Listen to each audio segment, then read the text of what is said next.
আসসালামু আলাইকুম। সংবাদে আপনাদের সবাইকে স্বাগত জানাচ্ছি। আমি ফিরোজ তোহা। শুরুতেই আরবে কেবলস সংবাদ শিরোনাম।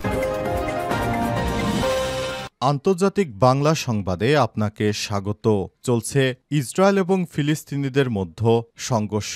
এরই মাঝে আমাদের হাতে এসে পৌঁছেছে এ সংঘর্ষের সর্বশেষ গুরুত্বপূর্ণ সবথেকে তাজা আপডেট সংবাদ আপনাদের জানিয়ে দিব। প্রথমেই জানাবো, গাজায় আরও ১০৪ ফিলিস্তিনিকে হত্যা ইসরায়েলের। গাজায় আরও নতুন করে ১০৪ জন ফিলিস্তিনিকে হত্যা করেছে দখলদার ইসরায়েলি বাহিনী। আজ দিনভর ইসরায়েলি বিমান বাহিনীর গোলাবর্ষণে উপত্যকায় হতাহতের এই ঘটনা ঘটে। এই ঘটনায় আহত হয়েছে আরও অন্তত ৩৯৯ জন। আর সন্ধ্যার পর এক বিবৃতিতে এই তথ্য জানিয়েছে গাজার স্বাস্থ্য মন্ত্রণালয়। এরপর জানাবো, কানাডার ফিলিস্তিনকে স্বীকৃতি পরিকল্পনা বাণিজ্য চুক্তির জন্য হুমকি বললেন ডোনাল্ড ট্রাম্প। মার্কিন প্রেসিডেন্ট ডোনাল্ড ট্রাম্প জানিয়েছেন কানাডার সঙ্গে বাণিজ্য চুক্তি করা খুবই কঠিন, তবে কারণ কানাডা ফিলিস্তিন রাষ্ট্রকে স্বীকৃতি দেওয়ার পরিকল্পনা ঘোষণা করেছে। খবর বিবিসির। ট্রাম্পের এই হুঁশিয়ারি এমন এক সময় এসেছে যখন যুক্তরাষ্ট্রের সঙ্গে বাণিজ্য চুক্তিহীন দেশগুলোর উপর নতুন শুল্ক হার কার্যকর হওয়ার মাত্র একদিন বাকি। যদি এই চুক্তি না হয় তাহলে শুক্রবার থেকে কানাডার অধিকাংশ পণ্যের উপর ৩৫% হারে শুল্ক আরোপ করবে যুক্তরাষ্ট্র। এদিকে ২৫% শুল্কের পর এবার ৬ ভারতীয় কোম্পানির উপর মার্কিন নিষেধাজ্ঞা আরোপ। ইরানের পেট্রোকেমিক্যাল পণ্য বাণিজ্যের অভিযোগে ৬ ভারতীয় প্রতিষ্ঠানের উপর নিষেধাজ্ঞা দিয়েছে যুক্তরাষ্ট্র। স্থানীয় সময় আজ দেশটির পররাষ্ট্র দপ্তর এই নিষেধাজ্ঞার ঘোষণা দেয়। এদিকে ট্রাম্পের পতন চেয়ে উড়োজাহাজের স্লোগান, ভারতীয় বংশোদ্ভূত যুক্তরাজ্যের নাগরিক গ্রেপ্তার। মার্কিন প্রেসিডেন্ট ডোনাল্ড ট্রাম্পের পতন চেয়ে স্লোগান দেওয়ার অভিযোগে আজ ৪১ বছর বয়সী এক ভারতীয় বংশোদ্ভূত নাগরিককে গ্রেপ্তার করা হয়েছে। লন্ডনের লুটন বিমানবন্দর থেকে গ্লাসগোগামী একটি ফ্লাইটে বিশৃঙ্খলা সৃষ্টির অভিযোগে তাকে গ্রেপ্তার করা হয়েছে। এবং সর্বশেষ জানাবো, জুলাই পদযাত্রায় জনগণের সঙ্গে আত্মার সম্পর্ক গড়েছে এনসিপি বললেন নাহিদ ইসলাম। জুলাই পদযাত্রার মধ্য দিয়ে জনগণের সঙ্গে আত্মিক সম্পর্ক গড়ে উঠেছে বলে জানিয়েছেন জাতীয় নাগরিক পার্টি এনসিপির আহ্বায়ক নাহিদ ইসলাম। আজ পদযাত্রা শেষে রাজধানীর কেন্দ্রীয় কার্যালয়ে পৌঁছে সব কথা বলেছেন তিনি। নাহিদ ইসলাম বলেন, আমরা যে পদযাত্রা শুরু করেছি এর মাধ্যমে সারা দেশব্যাপী সমস্ত মানুষের সঙ্গে আমাদের আত্মার গভীর সম্পর্ক গড়ে উঠেছে। প্রিয় দর্শক, এতক্ষণ শুনছিলেন সংবাদ শিরোনাম, এবারে বিস্তারিত। তবে তার আগে বন্ধুরা, অনুরোধ থাকবে সংবাদটিতে একটি লাইক দিন।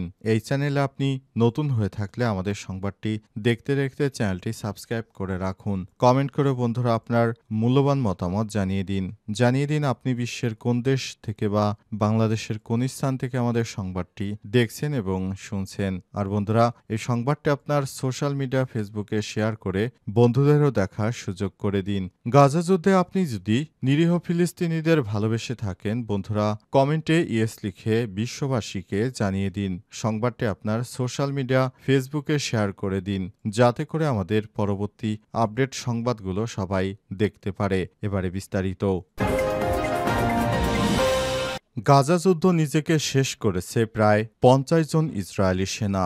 গাজা যুদ্ধ শুরু হওয়ার পরে পর্যন্ত ৫০ জন ইসরায়েলি সেনা আত্মহত্যা করেছেন বলে জানিয়েছে সংবাদ মাধ্যম আল জাজিরা। প্রতিবেদনে বলা হয়েছে ২০২৩ সালে মোট ১৭ জন সেনা আত্মহত্যা করেছে, যাদের মধ্যে ৭ জন গাজা যুদ্ধ শুরু হওয়ার পরপরই নিজেদের জীবন শেষ করে দিয়েছেন। আর ২০২৪ সালের শুরু থেকে জুলাই পর্যন্ত আরও ২৪ জন সেনা আত্মহত্যা করেছেন। সামগ্রিকভাবে যুদ্ধ চলাকালীন সময় প্রায় ৫০ জন সেনা আত্মহননের পথ বেছে নিয়েছেন। হারেজের প্রতিবেদনে ইসরায়েলি সেনাবাহিনী মানসিক স্বাস্থ্য সেবায় ভয়াবহ ঘাটতির কথা উল্লেখ করা হয়েছে। বিশেষ করে মনোরোগ চিকিৎসক, ক্লিনিক্যাল সাইকোলজি এবং সমাজকর্মীদের সংকট এতটাই প্রকট যে যুদ্ধক্ষেত্র থেকে ফেরা বহু সেনা বা দায়িত্বরত সদস্য সময় মতো চিকিৎসা পাচ্ছেন না। যেসব ইউনিট নিহত সেনাদের মরদেহ শনাক্তে কাজ করে সেখানকার সদস্যদের মধ্যে মানসিক ট্রমা এবং পোস্ট ট্রমাটিক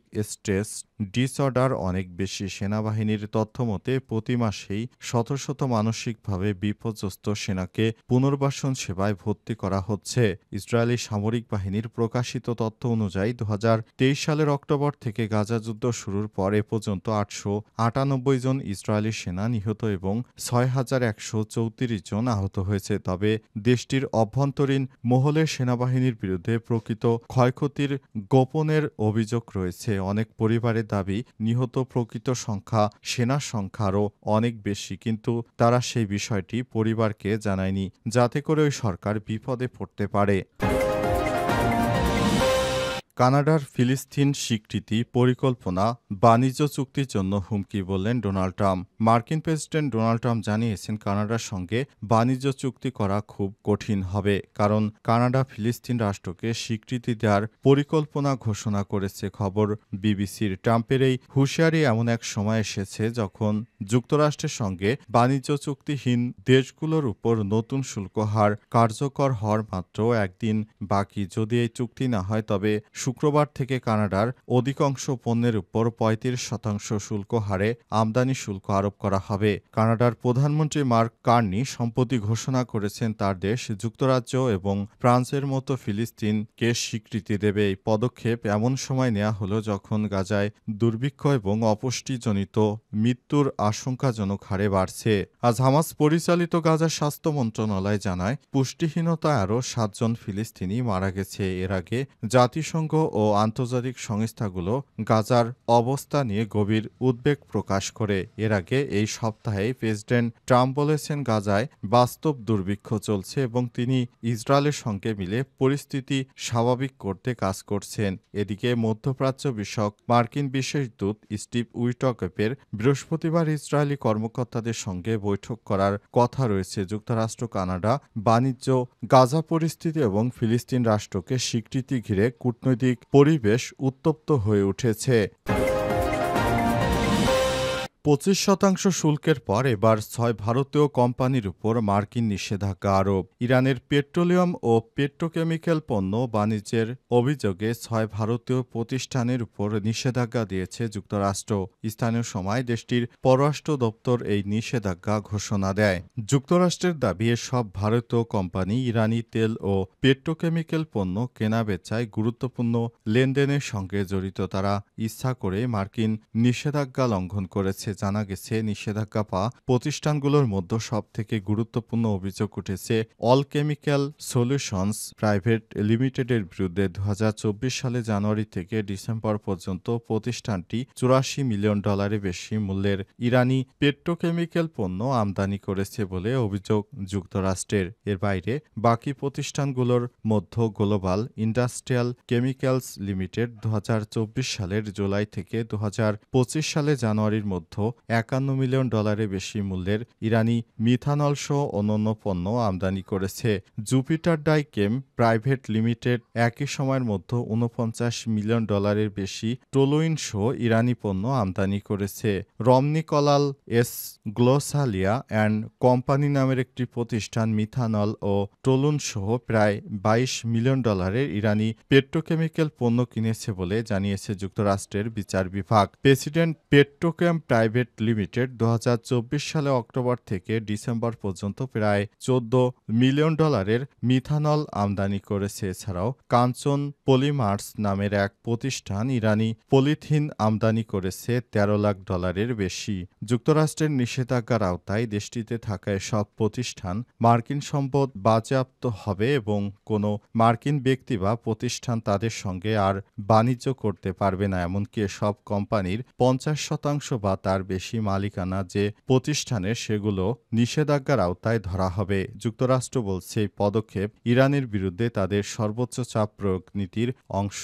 বিশেষ করে ইরানের গোপন নৌপথ ও মধ্যস্থতাকারী নেটওয়ার্কের মাধ্যমে বিশ্ববাজারে ইরানি তেল ও পেট্রোকেমিক্যাল পণ্যের সরবরাহ ঠেকাতে তারা এমন ব্যবস্থা নিয়েছে। ট্রাম্প প্রশাসনের অভিযোগ ইরান এসব রপ্তানি থেকে প্রাপ্ত অর্থ ব্যবহার করে মধ্যপ্রাচ্যে তথাকথিত অস্থিতিশীলতা সৃষ্টি এবং সন্ত্রাসী গোষ্ঠীগুলোকে সমর্থন দিচ্ছে। পদযাত্রায় জনগণের সঙ্গে আত্মার সম্পর্ক গড়েছে এনসিপি বললেন নাহিদ ইসলাম। জুলাই গণপদযাত্রার মধ্য দিয়ে জনগণের সঙ্গে আত্মিক সম্পর্ক গড়ে উঠেছে বলে জানিয়েছেন জাতীয় নাগরিক পার্টি এনসিপির আহ্বায়ক নাহিদ ইসলাম। আজ দিবাগত রাত 12:30টার দিকে পদযাত্রা শেষে রাজধানীর কেন্দ্রীয় কার্যালয়ে পৌঁছে তিনি এসব কথা বলেছেন। এ সময় পদযাত্রাকালীন কিছু সমস্যা ও দুর্ভোগের জন্য দুঃখ প্রকাশ করেন নাহিদ ইসলাম। নাহিদ ইসলাম বলেছেন, আমরা যেভাবে সাধারণ মানুষের সমর্থন নিয়েছি এবং যেভাবে সারা দেশব্যাপী আমাদের পদযাত্রা চালিয়ে যাচ্ছি, এইভাবে চলতে থাকলে আশা করি খুব শীঘ্রই আমরা ভালোভাবে কোনো ভালো কিছু অবস্থান নিতে পারব। আমরা চাই এমন একটি রাষ্ট্র গড়ে তোলার জন্য যে রাষ্ট্রে আমাদেরকে একটি সুন্দর বাংলাদেশ উপহার দিবে।